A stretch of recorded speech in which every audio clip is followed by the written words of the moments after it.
Greetings, Benjamin J. from BENZTRAINZ with another in the series. Well, going through the locomotives, excuse me, and pulling out all of the diesel switchers, as you see. So, I've got 15888 there, the 112. Now, the 112 is actually a toy. Excuse me.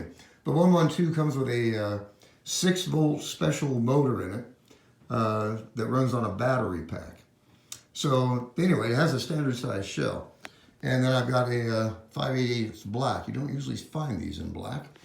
And then this one. This was actually a 112. It looked just like that.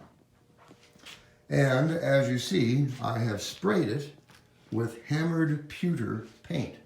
Now, this one only had a micro motor. It's forward only, no headlight. So I've added a headlight, as you see. I've also added a switch to the rear to give me forward and reverse. So, forward, reverse. So a micromotor that can run both directions. Comes in really handy. It's really simple to do. Anyway, I can run these things in tandem, as you see.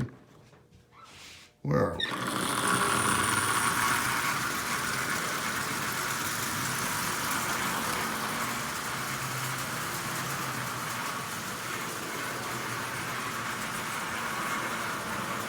They're noisy. All of these little locomotives are noisy. They seem to be anyway.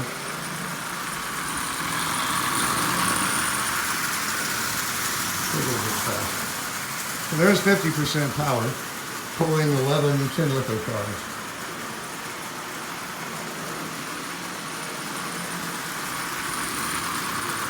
Anyway, they're a lot of fun. You can do a lot with them as far as customizing them. I mean, this one was actually trash. It looked absolutely terrible.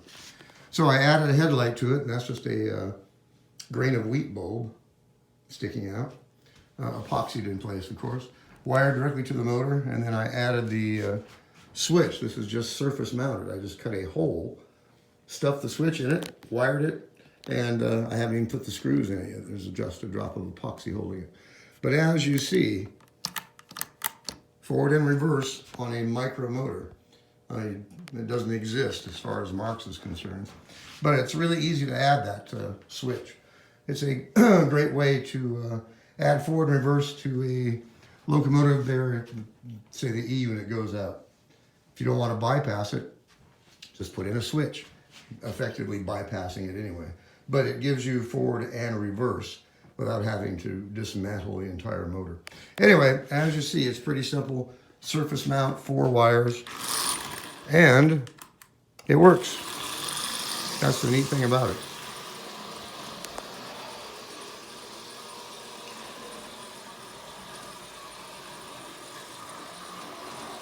Because you'll never find a micro motor that runs backwards.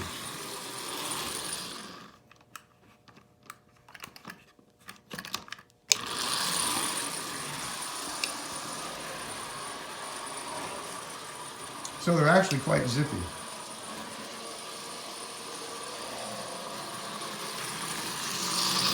Anyway, you can do a lot with these things. This, like I said, had a 6-volt motor in it. It has a special motor and transmission built very much like a slot car as far as the arrangement of the motor and the gearing. And it runs on a 6-volt lantern battery or 4 D cells. Has a little potentiometer type controller. Comes with standard cars, of course. In any case, I took this one, put a full-size motor in it, made a piece of wood out of a paint stirrer, or took a piece of wood, cut out of a paint stirrer, made a front spot to mount the front coupler, and this has Lionel couplers on it. So I didn't have a Lionel switcher, so I figured I would build one. So you can do a lot with these things. They're a lot of fun. And you can find them reasonably inexpensive, depending on where you're looking, of course. This has got a, I believe, forward-only motor in it, bypass E unit. Now that one was trash. You can see the windows are broken out. No headlight in it. So don't know what I'm going to do with it. Anyway, these have been sitting around literally for months and months and months. So I've got to figure out something to do with all of them in there. And I just got, what, how many? 4 more in the last couple of weeks. So it's getting crowded in here. So at a bit of a loss as to what to do with all of it. Plus, I've got boxes and boxes and boxes of cars. So just a quick video. As always, if you have any questions, feel free to drop me an email, BENZTRAINZ@gmail.com. As always, thank you for watching.